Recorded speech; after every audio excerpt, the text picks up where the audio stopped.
Welcome to the Headley Highlight Show's Royal Corner. This week in the Royal Corner, Meghan, Duchess of Sussex's As Ever Season 2 launches on Netflix, along with a whole range of new products and existing products on her As Ever website.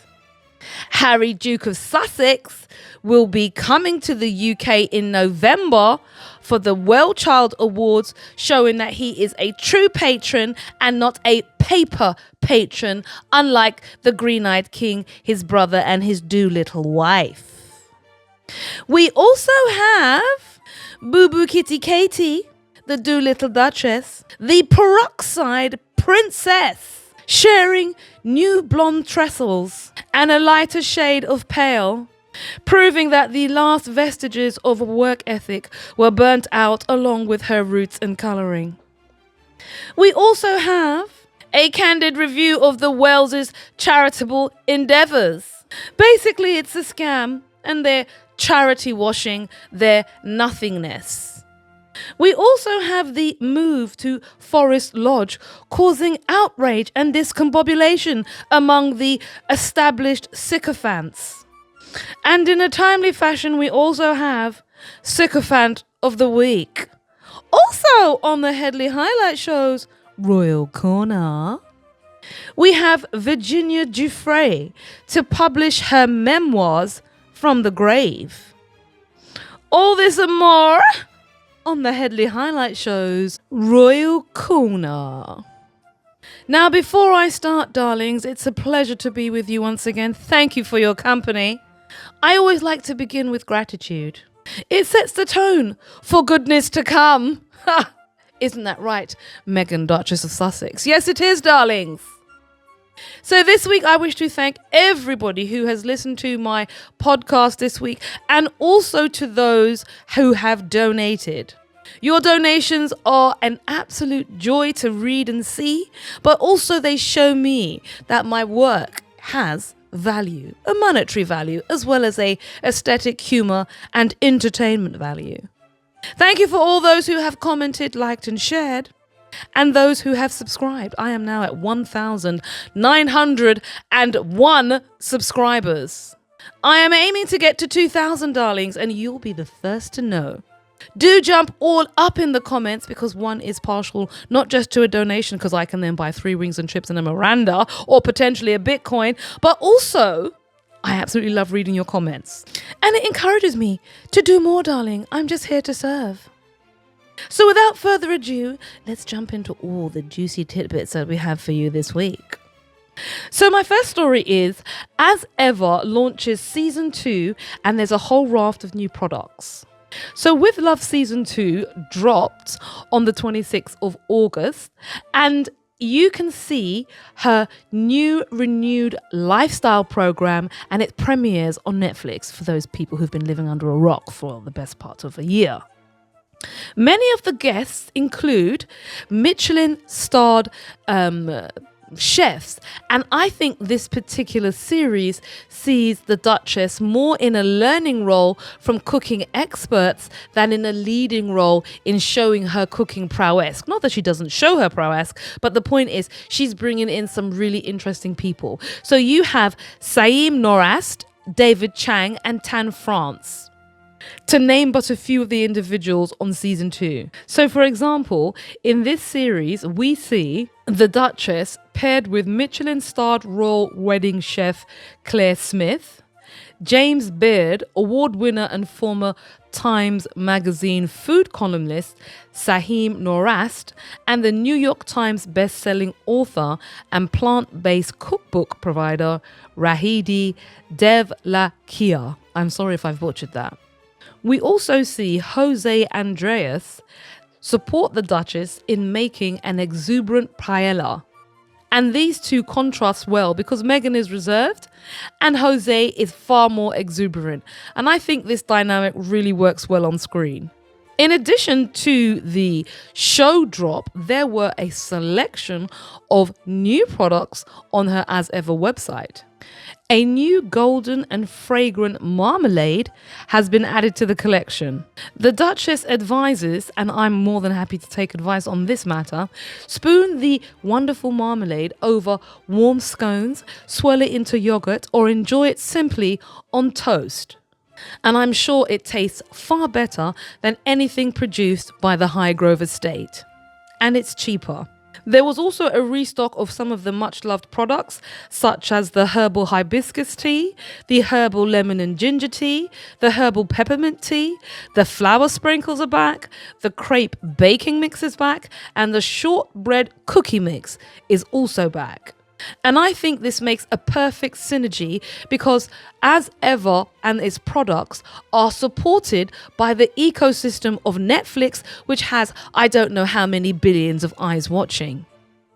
And I'm just waiting to see how profitable these particular items are. Now, what's interesting is there hasn't been a sellout as there was in previous stockists. So that tells me that the Duchess is, I think, far more on top of the supply chain than she was with the previous drops. And more power to her. That's what the data's for.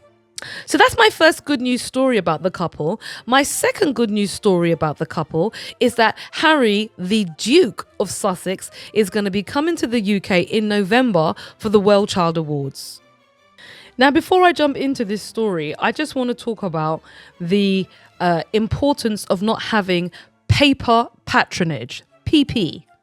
And paper patronage is the patronage of emptiness, the patronage of absence, the patronage of indolence. And that's clearly demonstrated by the Green-Eyed King and Boo Boo Kitty Katie. And darlings, we are going to delve all over their charity when I come to the next story. Or shall I say their lack of charity. So Prince Harry will attend the WellChild Awards for the 15th time. He's not sending a tweet or having ChatGPT or one of his minions compose a text. No, he's actually physically going to meet the individuals who are recipients of the awards, spend time with their families and get to know them. Prince Harry will return to attend the WellChild Awards on the 3rd anniversary of his grandmother Queen Elizabeth II's death. The Duke of Sussex will celebrate the achievements and resilience of seriously ill youngsters and their families during a visit to the UK for the event on September the 8th. My bad, I said it was in November. In a statement, WellChild said they were always privileged to attend the WellChild Awards and meet the incredible children. This is what Harry's saying. The families and the professionals who inspire us with all their strength and their spirits. For 20 years, not for 20 seconds, for 20 years, these awards have highlighted the courage of young people living with complex health needs and shone the light on their devoted carers, family and professionals who support them with every step of the way. Their stories remind us of the power of compassion, connection and community. Well, we wouldn't expect anything less from you, Harry, because that's what we know how you are. You are a man of value. You know, what a man, in fact. And isn't that a fabulous way I can just lead straight into the video from Meghan? But before I do that, I just want to point out that Harry's genuine. You know, his mother's essence lives on in the way he does things. And he doesn't just do things for show. So this WellChild charity, he's been involved in it. He's been there 15 times. I mean, you know, like I said last week, Boo Boo Kitty Katie, the Doolittle Duchess, and an even less do work husband, if you can call him that, you know, part-time acquaintance when he decides not to go elsewhere for his evenings. He and her, they get £2 million a month. £2 million a month to do what? To send out a tweet. Come on now. And look at Harry. He's always doing something constructive. So more power to him. But as I said, what a man. What a man, what a man, what a man, what a mighty good man. And that was the tune that the Duchess of Sussex put to a lovely little montage of Harry surfing. Yes, I've got some other nice little tidbit stories. So this week, if you missed it, the Duchess of Sussex released a really cool video of Harry surfing, and she put that track, What a Man, What a Man. And I thought, you know, what a slap in the eye to all of those people who say, oh, their marriage is on the rocks. I think you might be talking about Boo Boo Kitty Katie and the Green-Eyed King, because he's got her out in the Outer Hebrides. Their marriage is over. That's why she's out there in almost like she's in internment. You know, back in the day, the H blocks, for them people who know the levels. Yeah, she's like in the H blocks out there in Forest Lodge. She might be doing a dirty protest, but I don't think she's going to be able to be heard. But essentially, the point I'm making is, whilst ribbing them because they absolutely deserve it, is that this video from the Duchess of Harry surfing and the tune just said to me, they are a happy couple. They're a happy couple. But in addition to that, there was also another lovely video of Lilybeth, who was, singing a little ode to Guy, because Harry had given Meghan a beautiful portrait of Guy, and he put a bow around it. And I just thought, how sweet is that? You know, that's someone who's concerned about their wife, what's going on with her, their partner. And half of them people who are always running their mouth on Meghan, they would love to have a husband that gave a toss about their feelings. So that's my 2 pence on that, darling. Right. Moving along swiftly. Boo Boo Kitty Katie, the Doolittle Duchess, has had her hair done, and that's obviously newsworthy. Apparently, she's had a transformation. She's become a peroxide princess in waiting. And I'm of the opinion that the lightening of her hair burnt out the last vestiges of the work ethic she didn't even possess.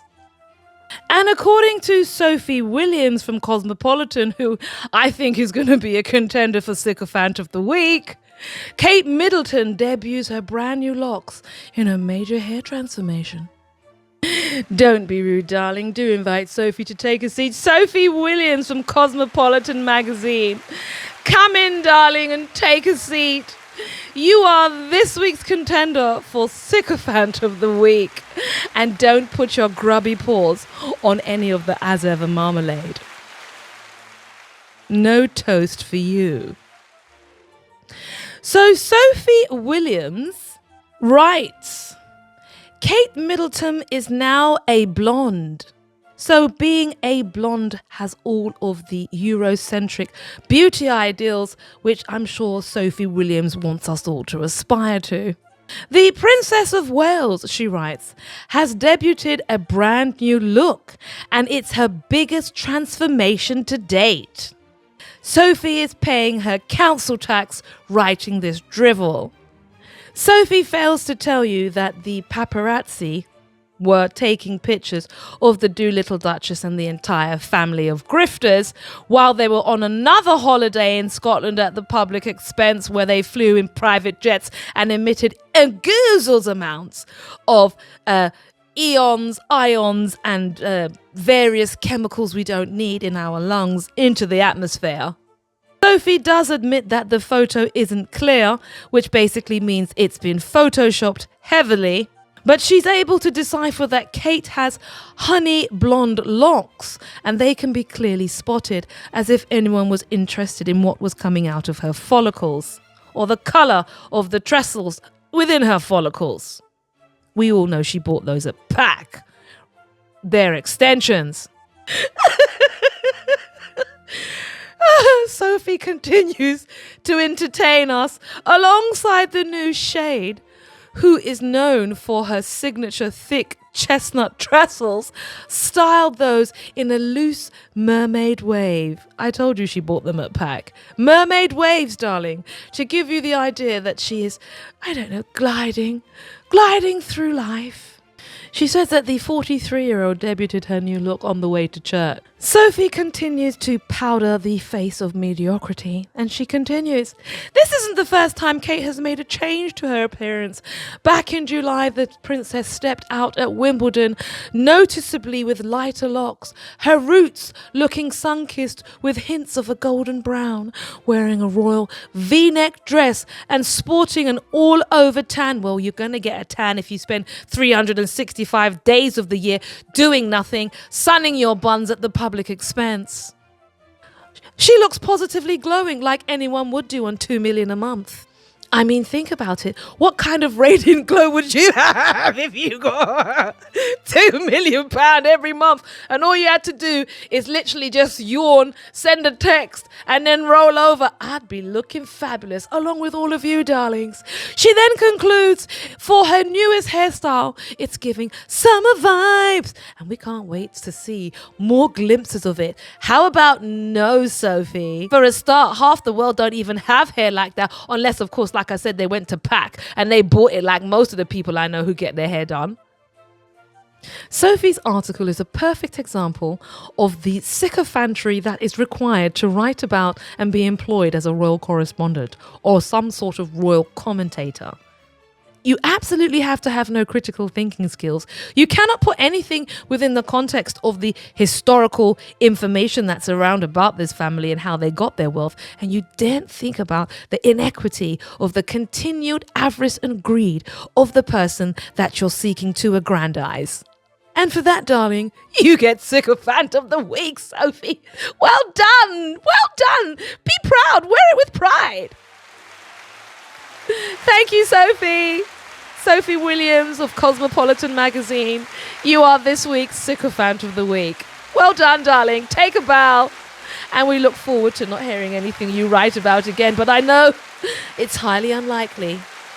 Also, this week in the Headley Highlight Show's Real Corner. Oh yes, this is a really juicy one for you.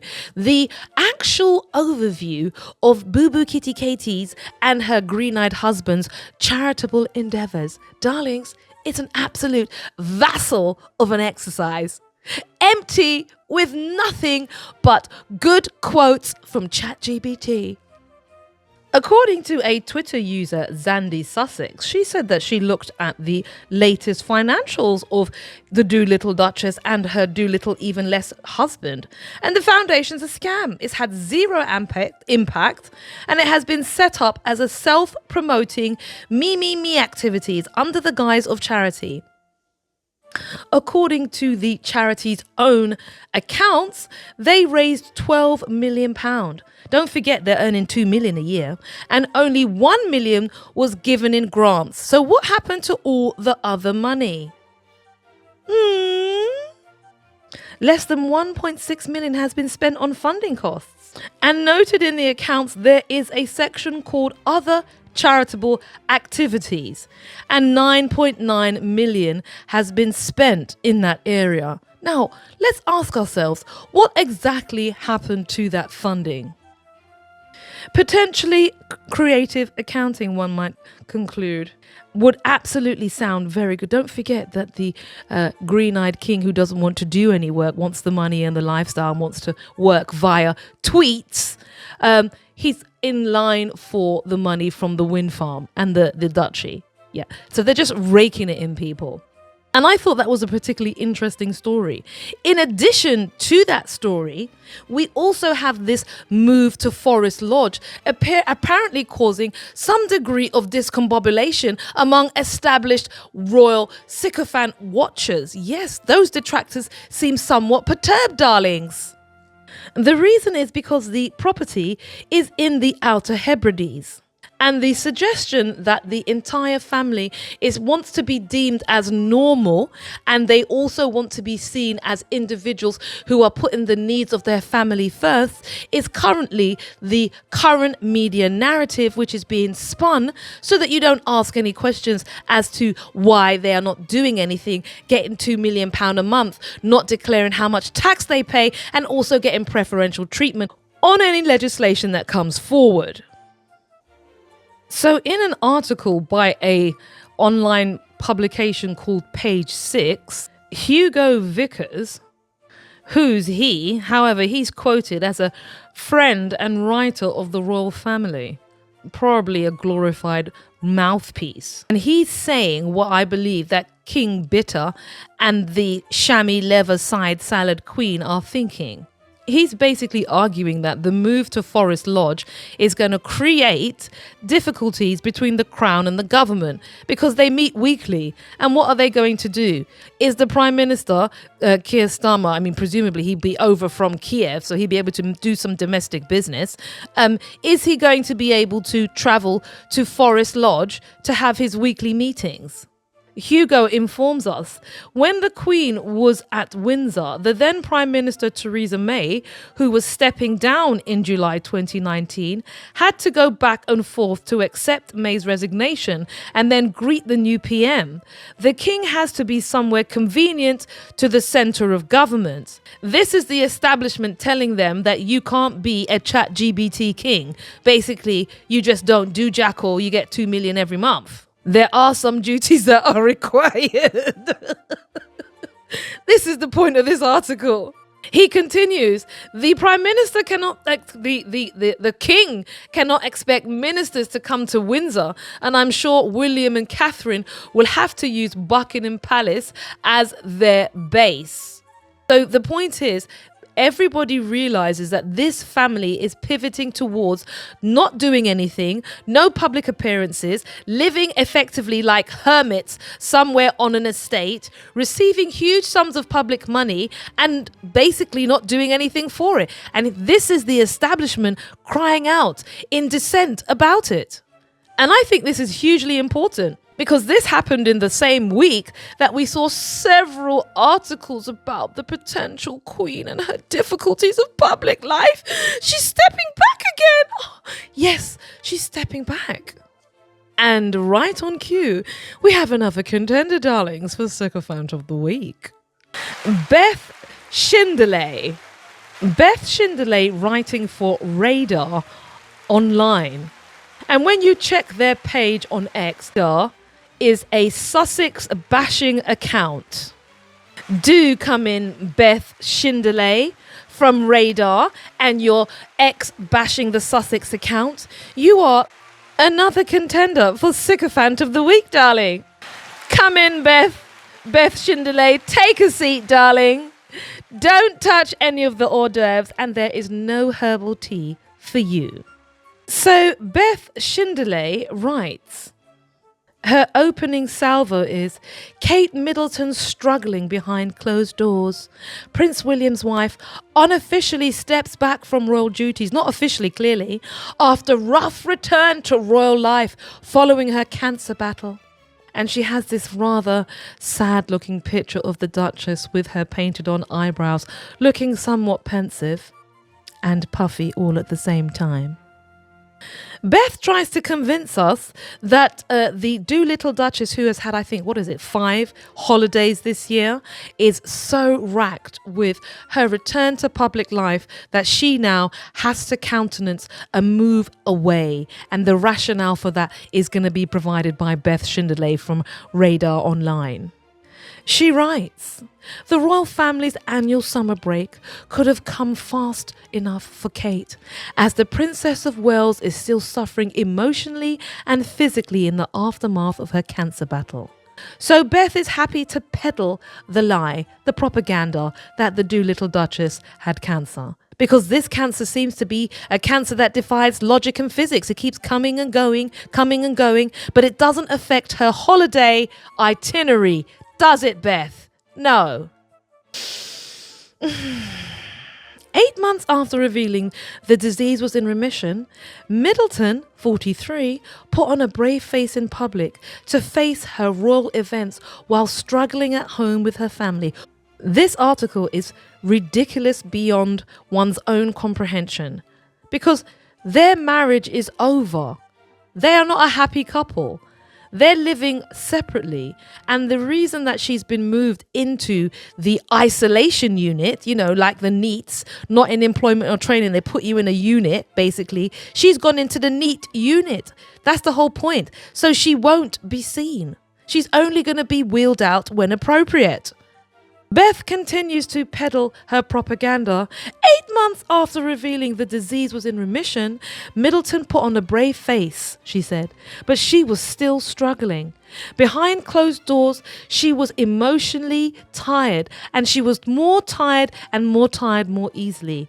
It was taking longer to readjust to royal life after her cancer treatment. She then goes on to comment about the princess's slow return to royal life. It's just a slow return to everything because she doesn't do anything apart from, like I said, get wheeled out now and again, put the dress on, skin tea and go back in the yard. That's her function.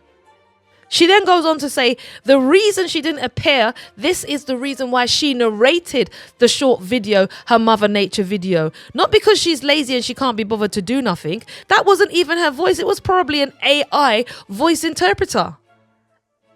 Continues, this summer is all about pacing herself, allegedly. Pacing herself for another 15 holidays, okay? This summer is all about pacing herself. She gets so much sustenance from nature. That's where she's going to be spending a lot of her time outside wandering on the grounds. Release the hounds. The Doolittle Duchess has gone missing. They're going to have to send a search party for her. She's going to be taking sanctuary in nature. And she's lucky to have homes, in some of the most beautiful parts of Britain. That's such a comfort to the whole nation that she can wander from one house to the next house and never pay a bill, never worry about how she has to get there, what food she's going to eat, or what's going to be happening to her children. It's a marvelously charmed life. And regrettably, Beth Shinnaday doesn't take the time to examine anything. She just acts as a pair of kidneys, filtering on behalf of the Duchess. Brown-nosing extraordinaire. And for that, darling, you and Radar get Sycophants of the Week. Well done! I hope I don't have the misfortune of having to read anything you curate again. Sycophant of the Week. Thank you, darling. Take a bow. You deserve it. Oh my God, this is going on long. Okay, my final story this week is that the biography of Virginia Giuffre is going to be released. And this is an important story. Why? Because Virginia Giuffre was one of the most vocal proponents of the fact that she was trafficked by the Epstein and used by the king's brother in that way. He's always denied those allegations. However, most of us with 2 ounces of sense don't believe a word of that, in my opinion. And that's it, darlings. So I hope you enjoyed it a little longer than I planned. I do apologize. But please do comment, like and share. It's a joy to share my Friday with you. I look forward to your company again next week. And do make a donation at DeniseHeadley.com, darling. I'm very partial to 3 rings and chips. Don't forget to subscribe too. Love you, darling. Mwah. Right. And cut. Mwah. See you next week.